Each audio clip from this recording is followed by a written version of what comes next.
A State of Grind, brought to you from the city of Detroit, the place to have our community's most open-minded, creative, and dedicated people come together to redefine the word elite. My name is Andres Morales. And I'm Paul Panay. And today we'll be talking with Mose Primus, President of the Yorkshire Woods Community Organization, and Miss Barbara Alexander Jones, Education Chair of the organization. This week, we'll be learning about them and their most recent endeavors with their organization. So grab a seat, let's grind up some coffee, and enter the ultimate state of mind. This is a state of grind. Welcome, Mr. Mose, Thank Barbara. you, Happy to have you guys in our show. How are you guys doing today? Thank you for having us. Yeah. So please, can you guys tell us a little bit about yourselves? I'm Barbara Alexander Jones. I was born and raised in the city of Detroit on the East Sider. Lifelong East Sider, the youngest of 5 children. My parents migrated here from Birmingham, Alabama. I'm the only one of my siblings that was born in Detroit. My grandparents came here in the late 1930s. And I educated in the Detroit school system, proud of it. And I love the city. I love my city. I love some of the changes that are happening in the city, and that's why I do what I do to try and improve and empower my neighborhood, because this is what my parents did. I watched them do it as I was growing up. So I'm glad to be a part of Yorkshire Woods. My brother Mose and I, we work well together along with our other members. I am Mose Primus, born and raised in Detroit. Public school educated. I moved into Yorkshire in the 2000s. Prior to that, I worked for my father, who was the first African American to have a meat market inside of the Gratiot Central market on the Eastern Market. And I worked with him for 27 years, which I became a certified meat cutter. I went to several chains, and then I retired. But I moved into the neighborhood, and I saw things that were happening, and I wanted to be part of it. And which led me to where we at today. I love my neighborhood. I love the city. And we are steady growing.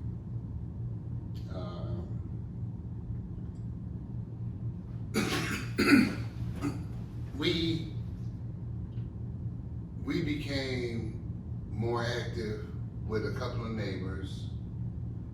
We got involved more to the organization at that time. Became part of the radio patrol, then becoming a board member at large, and we just kept moving forward. So for those that don't know and that are listening, what is the patrol that you just mentioned right now? It was a radio patrol that the neighborhood provided. Members of the neighborhood would just put a little sign on their vehicle, ride around through the neighborhood. We're not police, but we see something going on, we note it, and we let the authorities know. It's not called snitching. It's just trying to make your neighborhood safe. A watchful eye within the neighborhood. There you go. So this was your sort of way of kind of immersing yourself more into the community. Exactly. And I'm sure you probably made some great relationships across that. Yes, sir. One of my most memorable moments of the radio patrol is that former Mayor Kwame Kilpatrick rode around with us in my vehicle on Angels Night one night. And then the next night, a reporter from Channel 4 toured in my vehicle on Angels Night.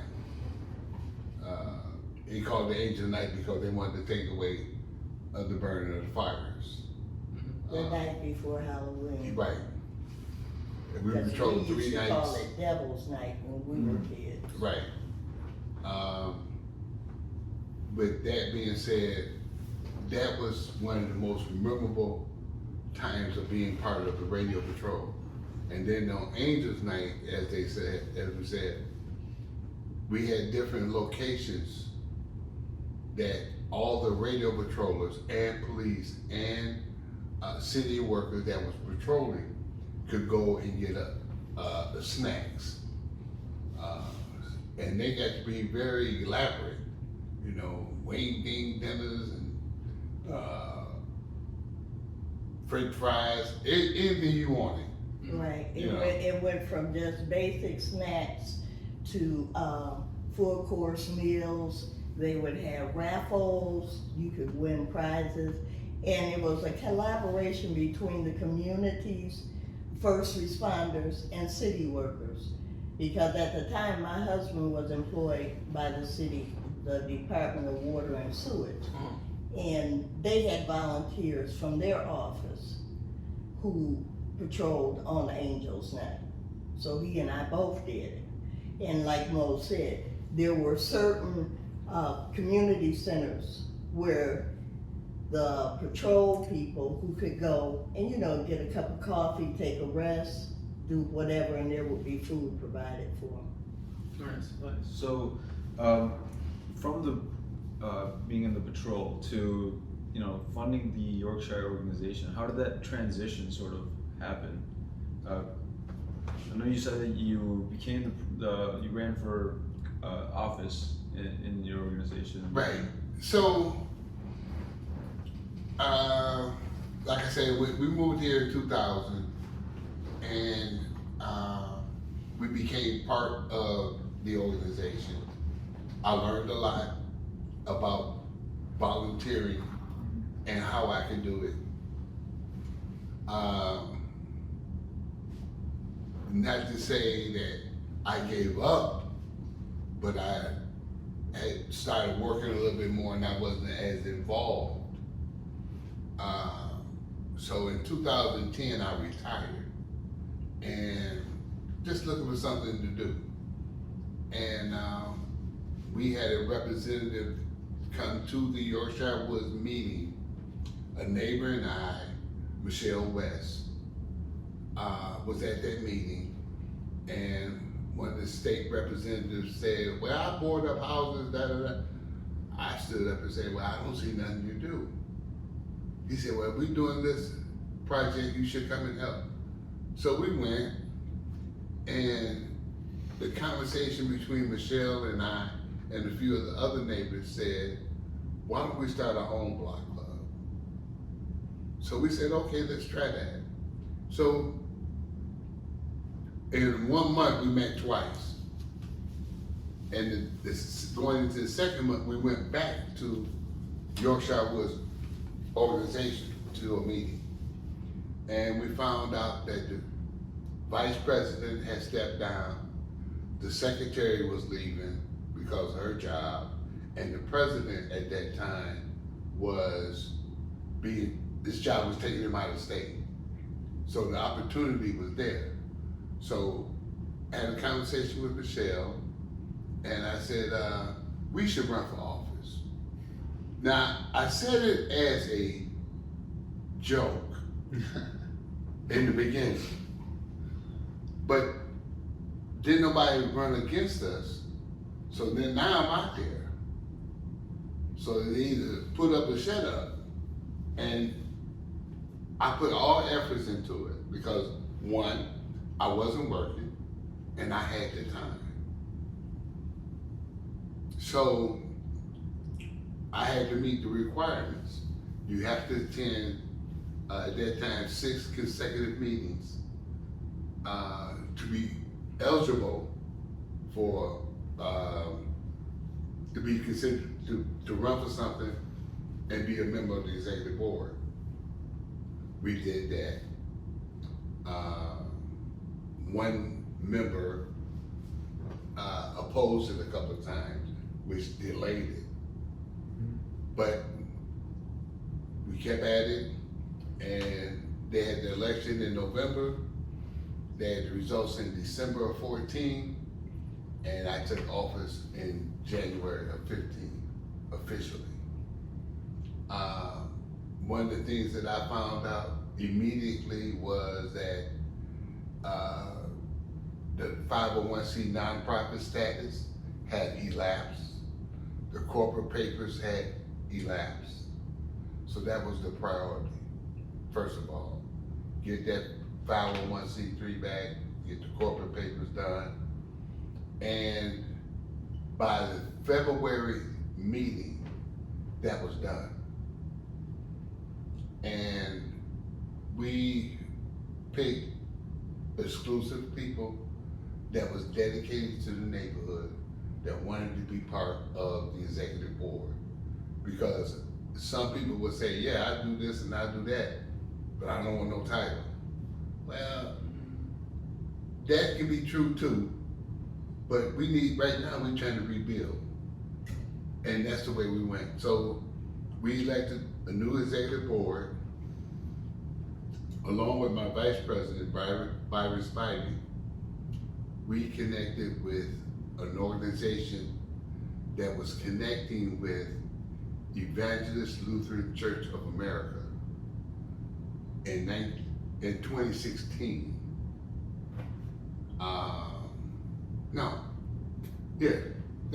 That was 15 in 15. Right, the year that you were Yeah, into office, right? Right. Right. So they brought 30,000 volunteers to the city of Detroit. 30,000? 30,000 To work in various areas of the city. of the city, right?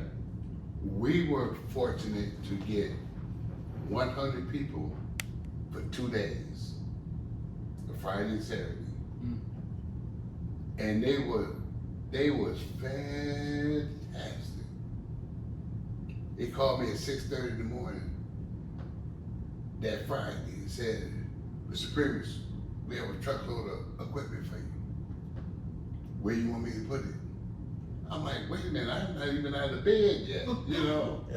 But they brought tools, wheelbarrows, wood to build vegetable beds, tools to build them, wheelbarrows to haul dirt, ladders to climb up on stuff.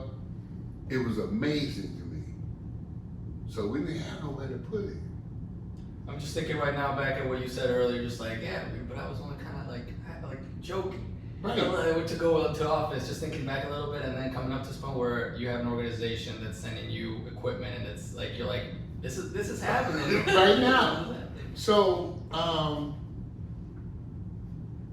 after that, we partnered with the church. They had a place where we could store the stuff, all the equipment, and that's where we put it. So that means every time we wanted something, we had to get in touch with the church, get them to open it up, and we get what we need. So the city offered do board ups. We got maybe 150 boards to do board ups of vacant houses in the neighborhood. And that's how we really put an effort to put our name out there. I believe we boarded up maybe 50 to 100 houses. Right, right. And then we turned around and cleaned up almost as many. Is this all within Yorkshire Woods specifically? Yes. Okay. Yes. All within Yorkshire Woods, and with the equipment that we received, we were able to clean up the blight, abandoned homes, lots where businesses had been, around businesses, and that's what we did, and that became our weekend projects. Yeah, so then we were fortunate to partner with Michigan Department of Corrections. that was an ultimate, man. They called us and wanted to know if they had a project, if we had a project. We said, yeah, but we're gonna bring in 30 volunteers to help you do this. And that was so amazing to me because these cats have to do community service. We looking for some help to get something done, big. It had to be big. And twice we did a project cleaning up the old Dorothy Fisher Elementary School. Right. All around it, because it was a haven for anything. You had bushes everywhere, you couldn't even see the school, and we just wanted it cleaned up. Right, all sorts of illicit, illegal activities were taking place. I'm sure. And the neighbors were complaining who lived across the street because their kids couldn't play over there, you know, even in the daytime. There had been alleged people trying to abduct children there. So we worked with other groups. In fact, someone put it out on social media that we were doing that cleanup that day. And we had all these strangers to us who came and they told us, I saw it on Facebook, I saw it on this, I saw it on that, and we wanted to come over and help you all out. Yeah. Now that school that you just mentioned, that's in the area that's the block away from Yeah, the couple of blocks, park? yeah, I right. think Okay. you've seen that. I think I've seen that, yeah, Yeah. where you mentioned it's, Right. well, we're definitely gonna get into that for sure later on, but I actually wanted to backtrack in regards to like the history of the garden itself, like you became president, right? You were elected. Okay. And then how did it become what it is with the Today. name? Yeah, Okay, yeah. the garden. So we cleaned up 4 lots at first. We just cleaned it up with all the tools and everything they gave us. We built 4 beds, vegetable beds. Mm. And I just thought that was fascinating. I said, we did a lot. But then I asked the group, what are we gonna do now? Everybody looking at everybody, we trying to figure it out. Well, let's plant some vegetables. Okay. So now, mind you, we still doing board ups, cleanups, and not doing too much more at that garden. Now remember, at this time, we didn't own those lots. Exactly. They were still owned by the city. The city had just demolished the structures that were on them. This is 2015? Yeah. Well, they did the demolition in 14, Okay. and it was just open space. You know, Michelle stayed down the street. I stayed around the corner. Barbara stayed up the street. So it wasn't like we didn't notice it. But when we did the cleanup with the church, we targeted that area because it was not a lot of going on that block. And we had pictured that the 4 lots, we just cleaned that up, put the beds there, and figure out what we're gonna do next as we go forward. In the meantime, we connect with a group called Keep Growing Detroit. I get brain freeze at my age. Keep Growing Detroit, and we became a partner with them. And I said, why we keep cutting this grass and we don't own it? We plant this garden, and if they decide they want to do something, they can take it from us. Then we partnered with the Detroit Land Bank Authority, saw what it needed to take to purchase the lots, and that's what we did. We purchased those 4, then we turned around and bought 2 more on the same side of the street. So we enhanced the garden, and then this one particular space where the garden is like a lot and a half. Then another 2.5 lots is what we call park, where we built a stage, and with the help of Elite Detroit, we put up a fence. Had they guys raised the funds and painted the fence. Yorkshire was, and it's outstanding. We partnered with Detroit Rollers. They painted a mural, 88-foot mural. So I wanted to encourage the neighborhood to look across the street. Now, at the time, there was only 3 lots available, but then they tore down the other 2 houses. Well, actually, they tore down 3 houses. Just tore 3 houses down. And I mentioned at a meeting, William Broman, who is a partner of ours, had come to the meeting. And I had said to the neighborhood, we should purchase the lots across the street too, to extend what we had. Because we were maintaining them. Right. We were taking care of them, kept the grass cut, the trash picked up. And one of William's partners that was with him said, how much is the lots? I said, well, they're $100 a piece, and there's 5 of them. Wow. He wrote a check right then and there for Sure did. $200. He said, here's your first $200. A month later, William come back, he said, here's the $300 for the other 3.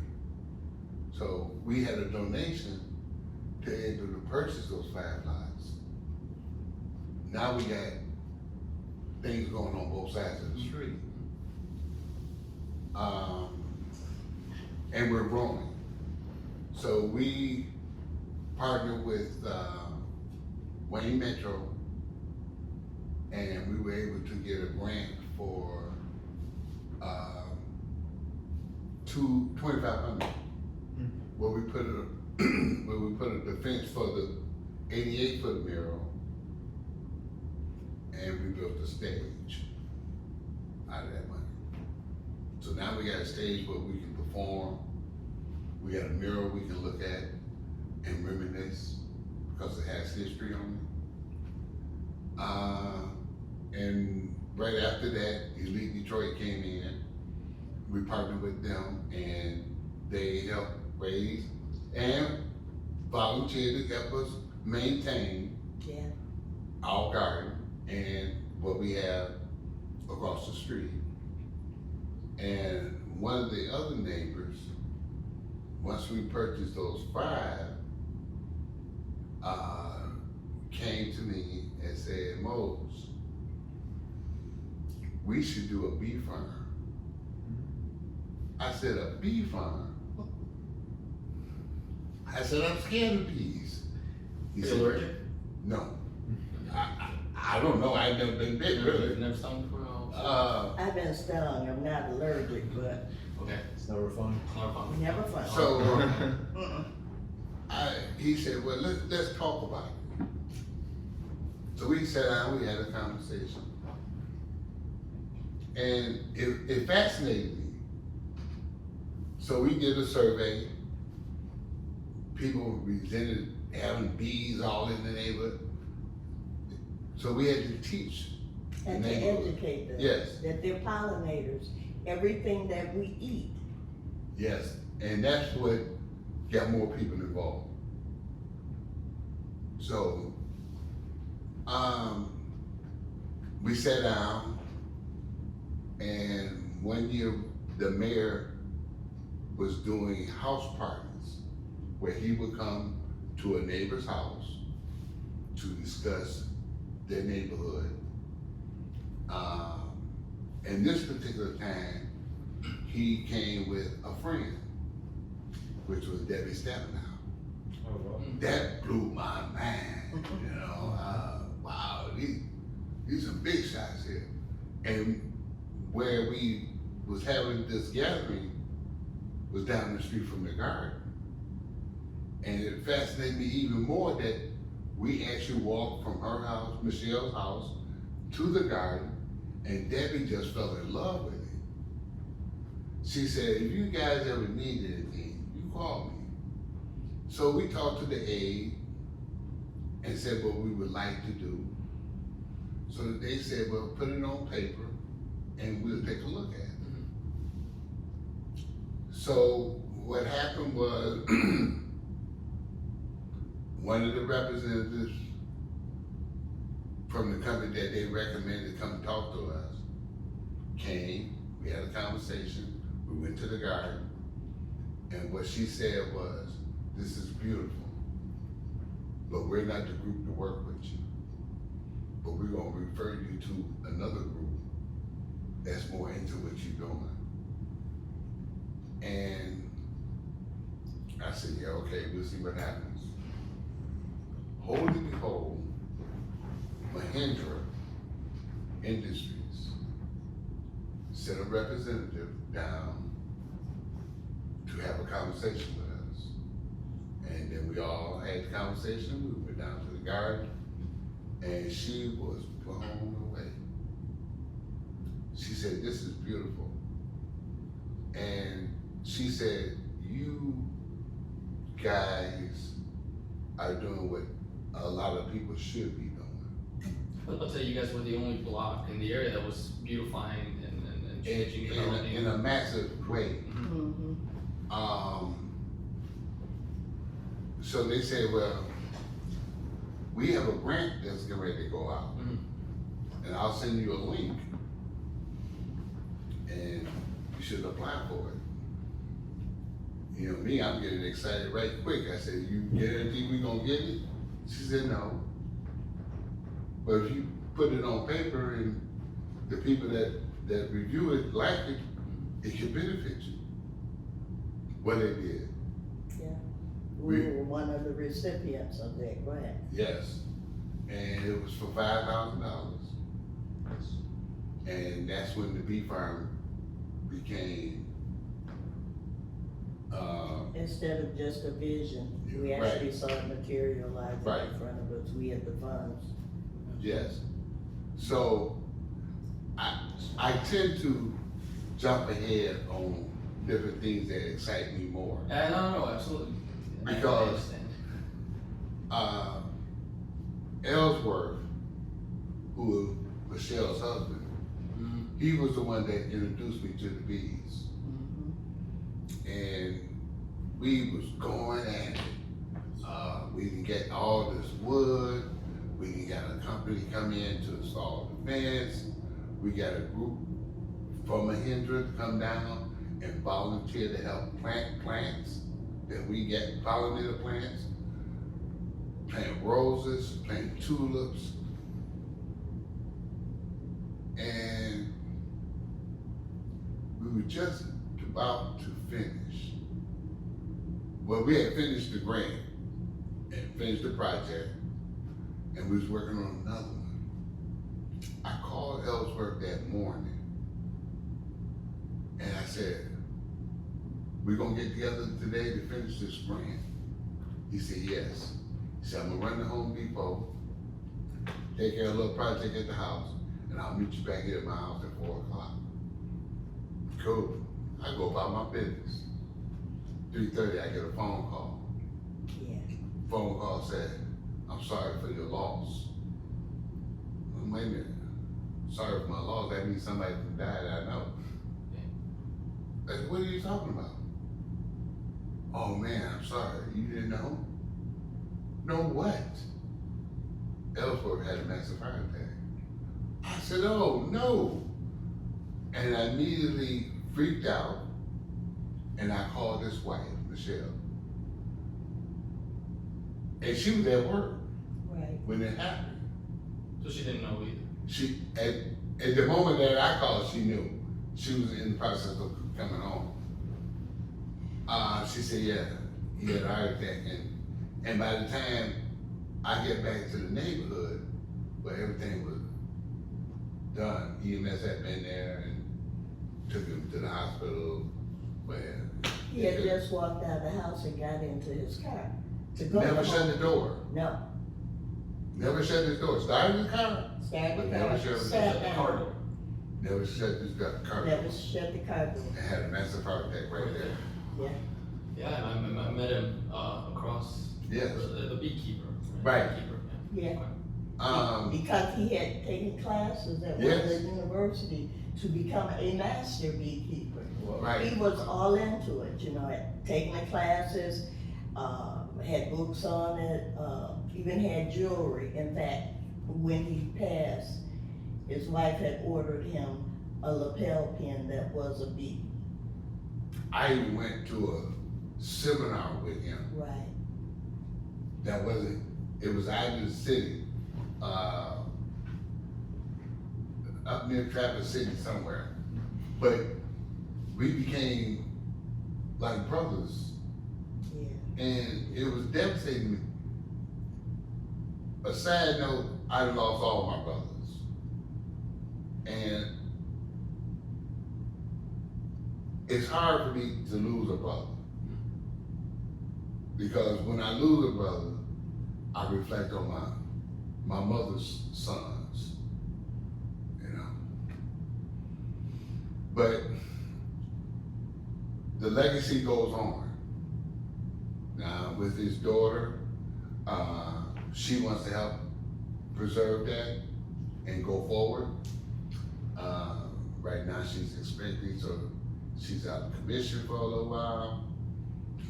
But we will resume once the baby is here and able to get around. So, going back to the garden, we purchase the lots, we do all the renovations, then another lot becomes available to give us the 6th lot. In the process, they was gonna tear down this garage that was very stable. And we had to go through our neighborhood manager to see if he could stop the demolition of the garage And the driveway. and the driveway. Because to, one, put a driveway in, two, to build a shed is money that we can afford. So we end up paying right around $200 to get a permit to keep the garage in the driveway.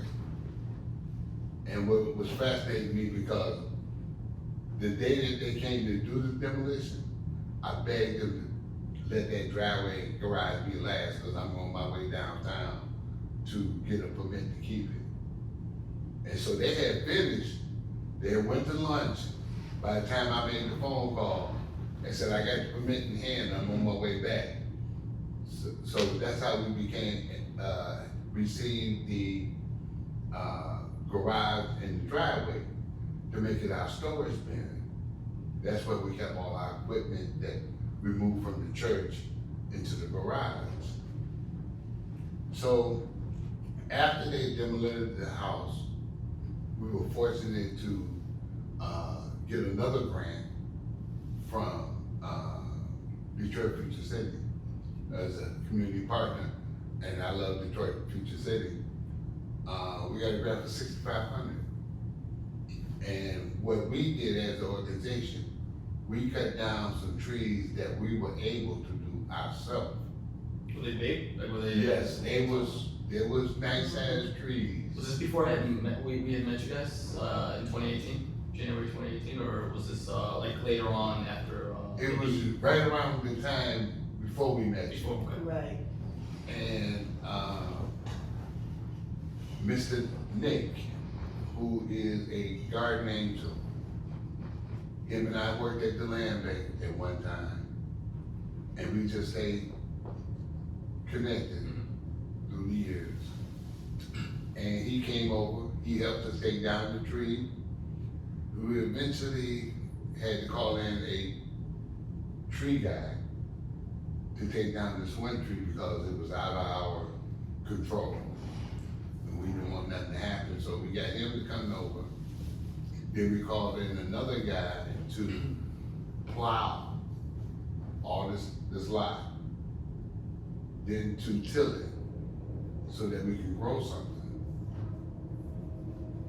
And when the grant from Detroit Physical City, we made a S, I don't know, just out of my mind, just dig a hole and we put in hydrangeas and knockout roses. Give it a design sort of thing, a friendly design, what they called it. We built a gazebo with that grant money, with rain barrels.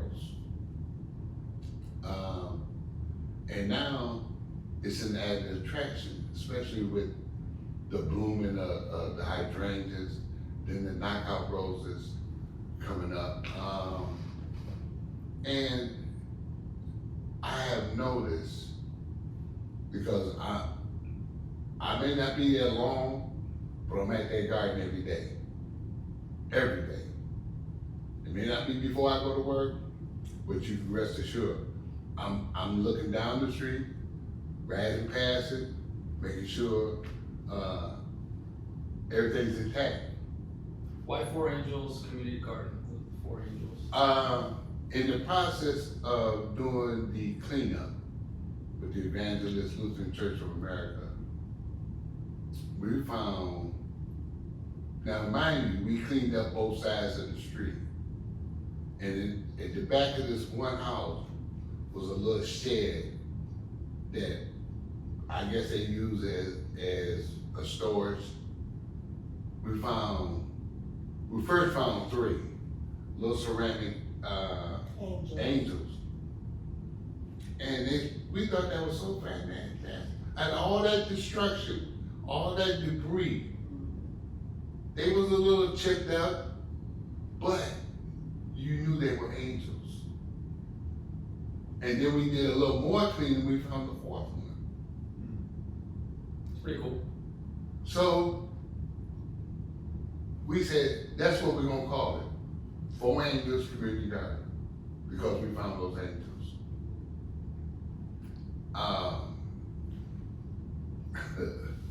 A little sad joke. I had told my mother back before she passed, I said, Mama, I'm gonna put a fish pond and a waterfall in my yard.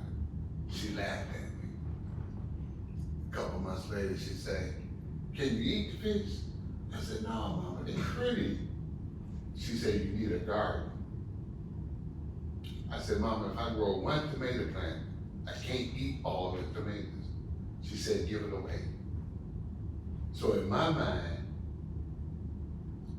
I would go to the garden and I look to the heavens and I said, Mama, we got that garden. You know, and lately, well, a couple years ago, I went to the garden. I said, Mama, thanks for looking out for the garden, blah, blah, blah. I said, but I got that fish pond and waterfall, and I do have that in my yard today. So, This is your, I was about to say, when I go, where's the fish pond? You guys have it hidden away somewhere? I had to have my house, right. So, that's just a sad little story about me and the garden. I look at the garden as a memorial to my mother, just as Eshell looked at the bee farm as a memory of a memorial to her father. So we take it kind of personal. Barbara, I honestly have to say, Barbara, Emmett, Byron, Sonia, Byron and Sonia are husband and wife, and Sonia's the secretary and treasurer, and Byron's the vice president. We all get together. And Emmett. And then Emmett Russell, number 1. Number Russell, 1. yeah, Number one. Russell, with a hat.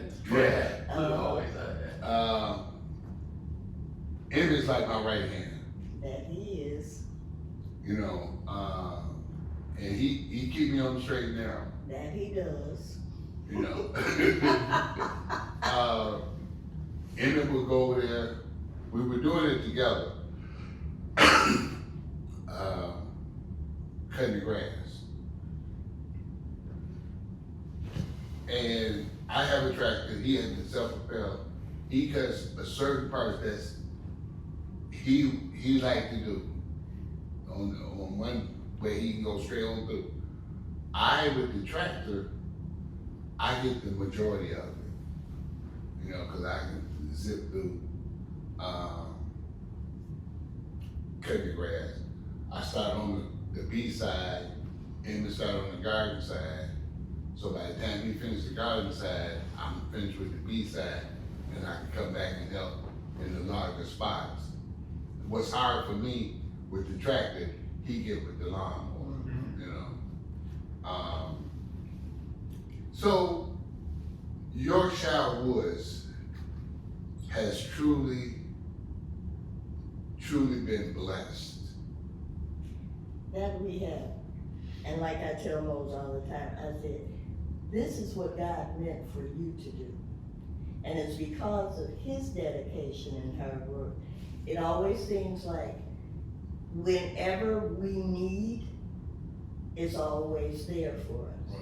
You know, we've had volunteers from the suburbs. In fact, the majority of our volunteers have come from the suburbs. We had a high school group of seniors who were doing community service, who came from Ohio. Yes. Well, our state. Forget out of the Yes. suburbs here, but out of state. Yeah, and then when you guys came, you put it out on social media, what was it? It was a convention here in the Yes. city or something? And they heard about it and came because y'all put it on social media. Right, Nice. they came by Uber.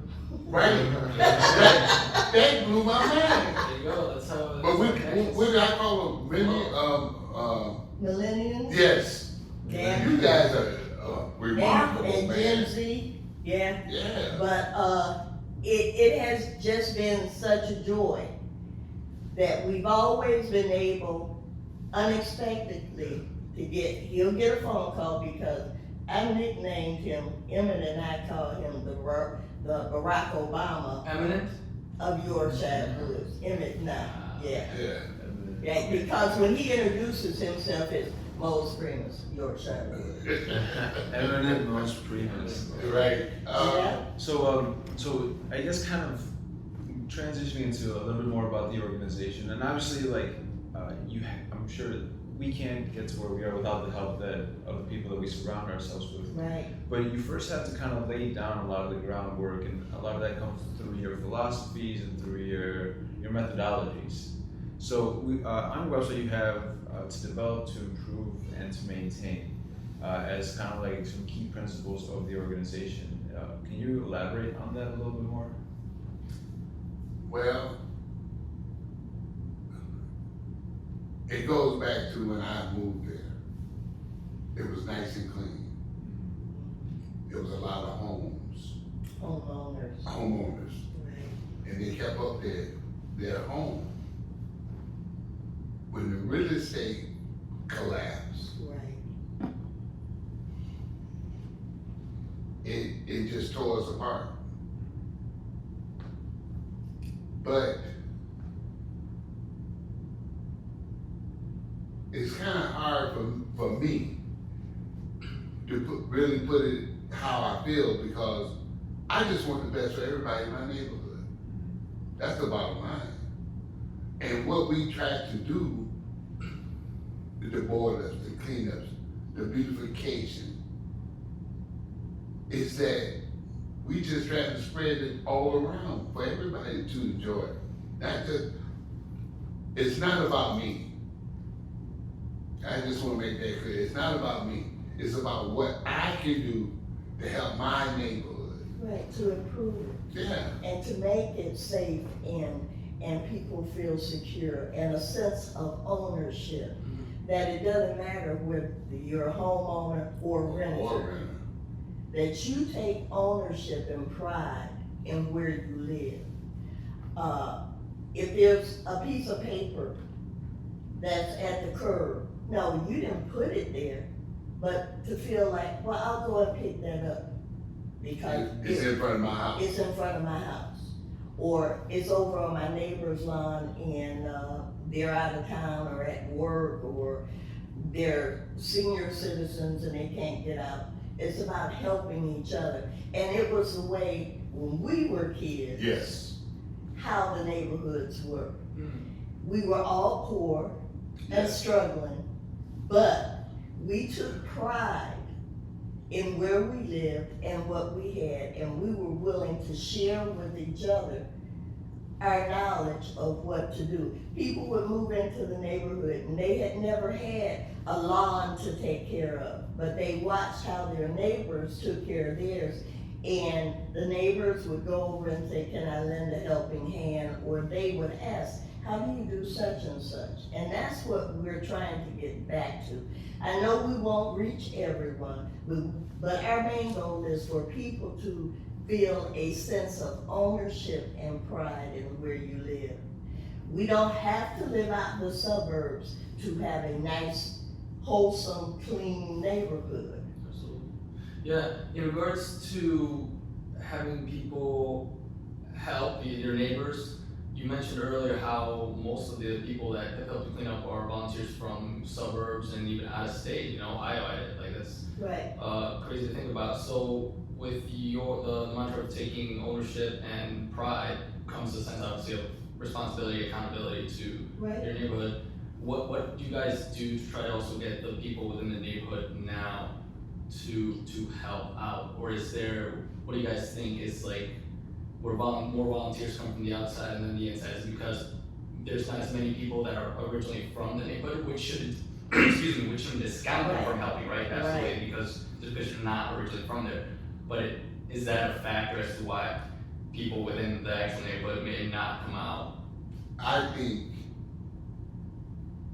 and this is my personal opinion, we have been brainwashed to stay out of everybody else's business. This man, And as long as it doesn't affect me, I'm Right. gonna turn a deaf eye to it. right, But see, our generation wasn't raised like that. no. The goal today is to have a conversation. You know, just because you don't know me doesn't mean I don't want to get to know you. Not your personal business. No, that's not what But- it's about. We live here. We live here. So picture, what I gotta tell you, picture this as one giant house. Every house is a room. You get mad with your neighbor or something, go to your room. Which means go to your house. But still have a conversation about And it has a great deal to do with respect. it. Yes. I may not like you as a person and your values, but I'm going to always respect you for being another human being. And I expect you to respect me. Hello.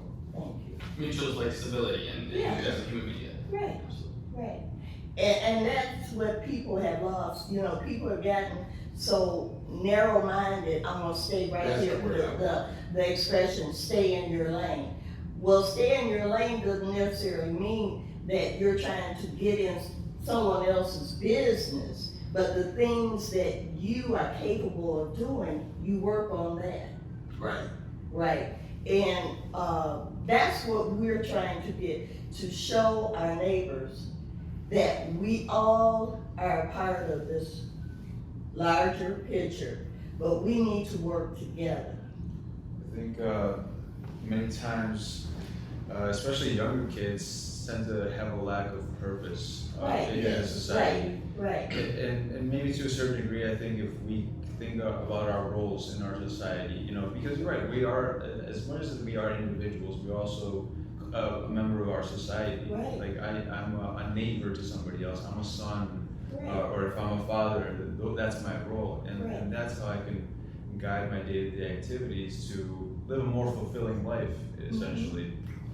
I agree with you. So one of the things, well, let me back a short step.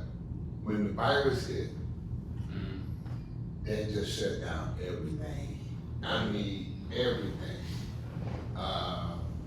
We still maintain our garden. We wasn't having meetings. We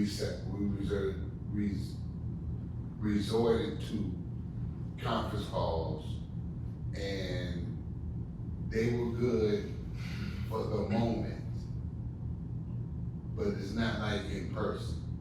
No. So It dwindled down to with the conference calls, it was mainly the executive board Yeah. that stayed in contact with each other, you know. we will put it out, send emails out to the people that have come to the meeting. Look, we're gonna do a conference call, please chime in. What we had city officials, you know, Department of Neighborhoods, the police department, on these conference calls. But now that things are getting somewhat better, well, I should say a lot better than it was in 19, we are going back to in person. Right. And we had, what, 4 meetings in person this year alone. So now it's about rebranding the Yorkshire Woods. And getting out there face to face Yes. within the neighborhood, you know, having a conversation. And that's another thing. We've gotten so used to electronics communicating with each other, but to actually have a face-to-face conversation with a person, and I can look in your eyes and you can look at mine. Your body language says a lot, you know, and I read that quite well. And that's what we've got to do now. We've actually got to walk the blocks. Yes, so, this year we have started 5 block clubs with block captains. And we have got them their information to form their own little block club. Because what I'm trying to get across to the neighbors, you don't have to be a block club. Just be the captain on your block, which what I ask you to do is come to the meeting, take the resources that we provide you to your neighbors, and any issues they can come to you, or they can get information from you to call me or call the board, and we would do the best to resolve it for you. And this, I'm sure, enables people as well. It enables people to take action, take more initiative. Exactly. Right. And by forming block clubs or getting a block captain, we can become registered with the city. Oh, nice. More powerful. Yeah. The more block captains or block clubs that we have, the stronger our voice is. Right. We found out that having more, you get more. More city services, more police patrols, more people looking at the neighborhood, investors coming into the neighborhood. We are finding out that houses within the Yorkshire Woods are selling. Yeah. Some even through real estate companies, or even through the Detroit Land Bank Authority, which is a real good thing as far as we are concerned, because if they're buying it from the Detroit Land Bank Authority, more than likely, they are homeowners, or it's an investor that's looking to rent it out. And see, we want to make sure that the landlord knows what we would like to see in that renter. Mm-hmm. And then we like to talk to the renter to let them know what we as a neighborhood, Our expectations yes, of their behavior as not only their personal behavior, but in taking care of their property. So many times, investors purchase these properties, have a management company manage them, collect the rent. They don't care how they might be terrorizing The neighborhood. the neighborhood. They're not there in person? No. Oh, okay, so there's just. All they're concerned about is the person Oh who's my in the God. house is the money. Gotcha. Okay. Were you gonna? No, add go to ahead. that? I was just gonna ask, so, because you mentioned already kind of like this, in a way, how people can start essentially an organization, but to be distinct, is there a difference between actually starting a nonprofit or having a nonprofit and the block clubs if people do decide to start one? To become a nonprofit organization, a 501c3, you have to register with the state of Michigan. As far as a block club, well, let me say it like this, Yorkshire Woods organization is a nonprofit. If one of the blocks within the Yorkshire Woods boundaries becomes a block club or block captain, they're up under our umbrella. Right. We're like the parent company. And if it's something that they wanna do on their block, we can help co-sign it and help them. That's the goal. Okay. There's certainly connections among Right. the neighborhood, absolutely. If this is a block club, and you the block club, or you the block captain, and you say, well, Mose, Barbara, we got this lot we wanna clean up on our street. Okay? Y'all bring some volunteers, we'll bring some volunteers. We and have the equipment. and we got the equipment. And we'll come and help do it. Now, we are considering doing a tour rental for the Yorkshire Woods residents. So that means if you do not have a lawnmower, or if you need a lawnmower and a weed whacker, you can, quote unquote, for a donation, you can borrow the tools that you need. This is for a block club within Yorkshire. Exactly. Because as an organization, we want to help every resident in our neighborhood. That's the ultimate goal. So these are things that we're putting out, and it's starting to work.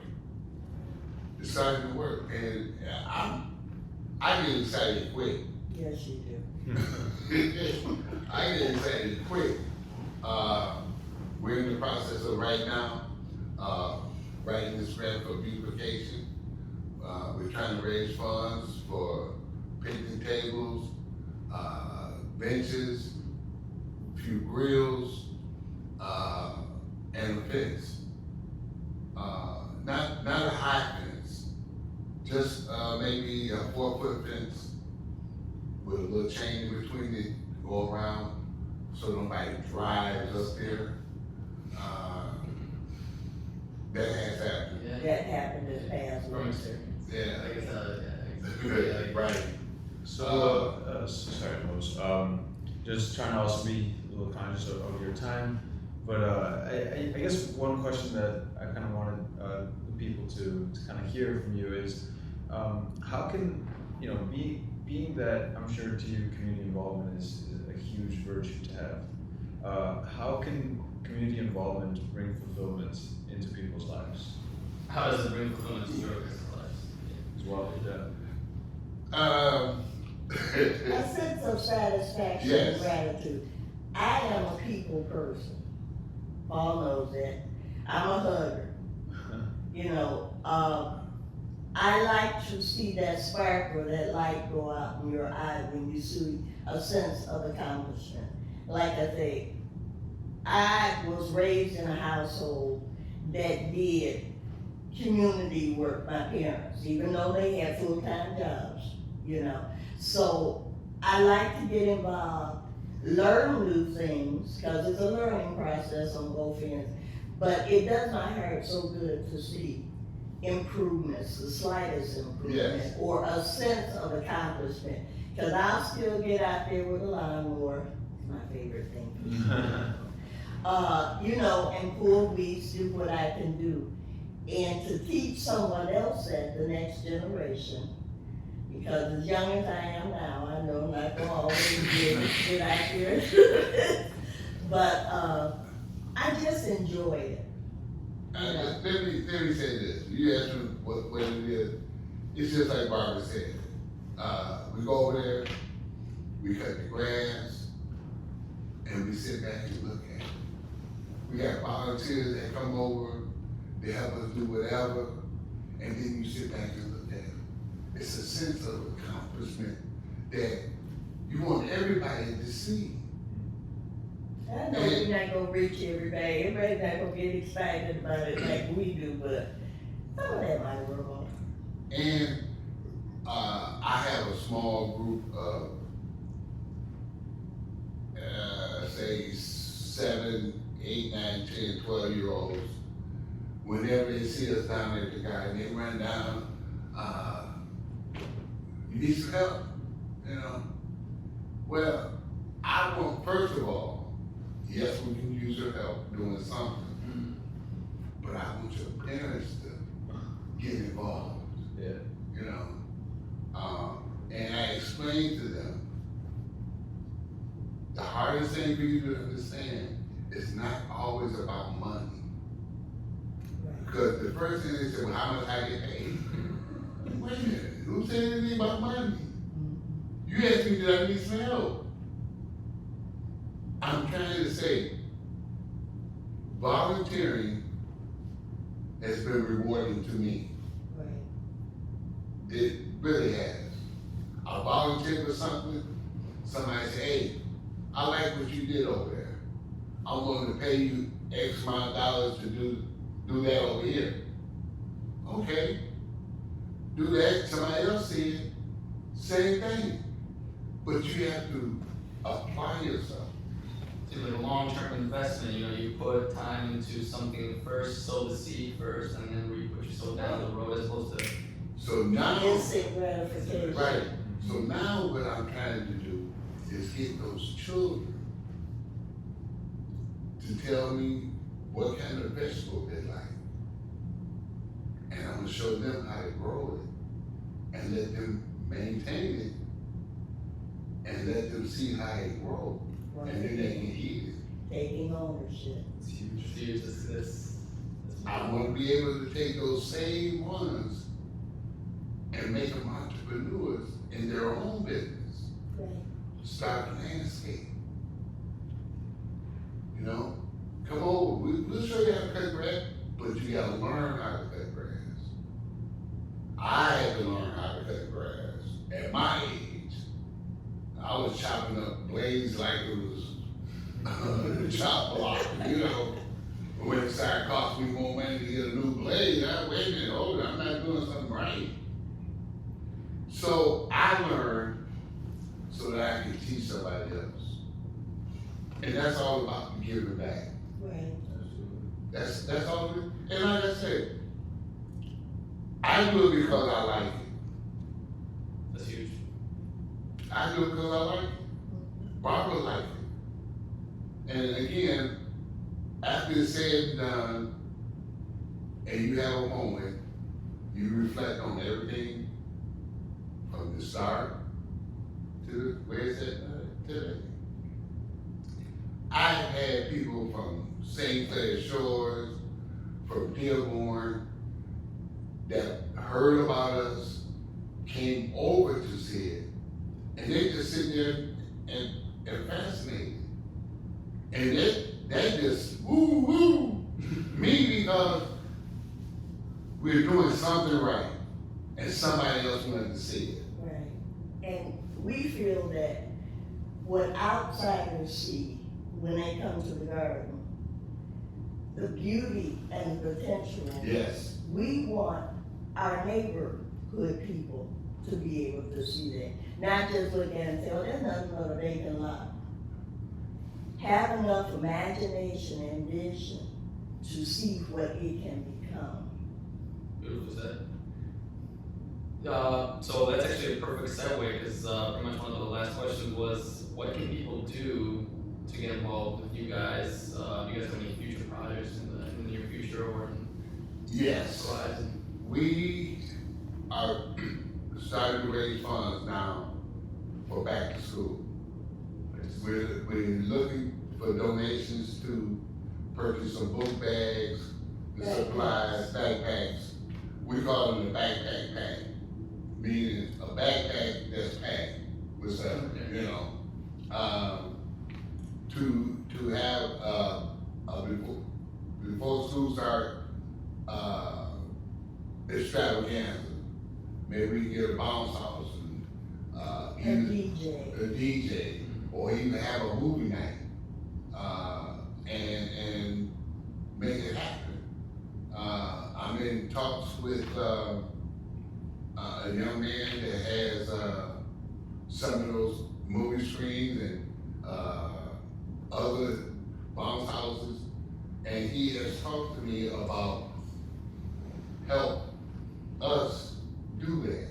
Show movies in the park. Yeah. We've done that once before. Yes, we have. Former Councilman Spivey, we had movies in the park, and he provided everything. That's when Black Panther came out. Right. We had a hip hop concert. We had a gospel fest in conjunction with the church where we hold our meetings, Metropolitan Community Tabernacle. And one of the other things that we partnered with Northfield Standards in Detroit was Christmas in July. That was off the chain. What happened was real simple. Michelle Kelly lives in Northfield. She came down previous and we did projects together. They needed volunteers, we go there. We need volunteers, they come here. So it's strange change.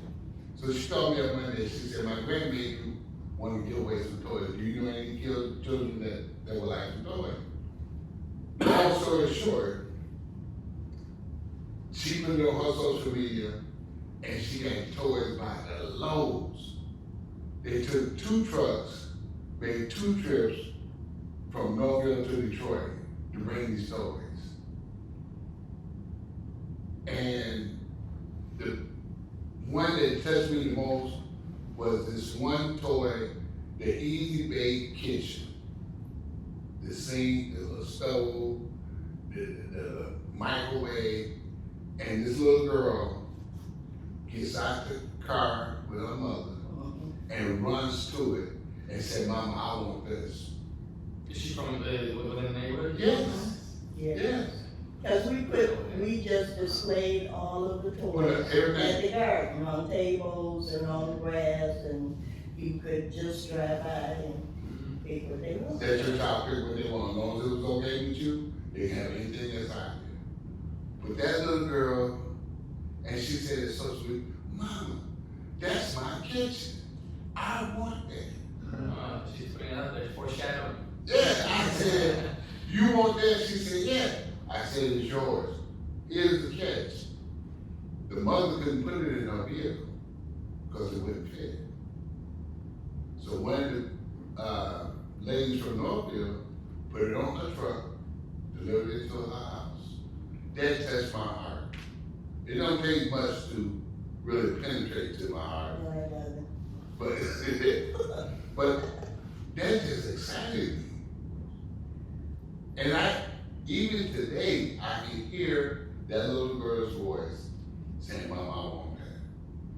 And that's what seems to be, it's going to push you forward into the future, like it's going to incentivize you. Every day. This is the Well, father's problem. Yeah. Keep doing it. You know, we get discouraged sometimes, but at that, we never get that low where there's not a memory or someone comes that lifts us back up again. Thank you, And guys. we live to fight another day, because you guys have been fabulous. Thank you, and we appreciate your time and taking the time to talk to us and definitely to talk to the wider world about your projects. And it's very, very inspiring to really see that, because that's what definitely drives the domino effect. But so, do you guys have a website that people can find you to donate? To volunteer? I started a new website, so Redesigning. yes, redesigning it, and it should be up and running within a couple of weeks, and we'll let you know. Please do, so we can share out the link to everybody. Yes. Right, but we have our monthly meetings, the Yorkshire Woods Community Organization, the second Thursday of every month at Metropolitan Community Tabernacle Church on Moraine at Beaconsfield from 6 to 7:30. That's 11435 Moraine Street on the east side. Great. Miss Barbara, Mose, it has been a pleasure to have you guys with us Thank you. here in a state Our of grind. pleasure to be here with Thank you. you. Yes, really. Thank you, brother. Yes. Thank you. For Well, you gotta get my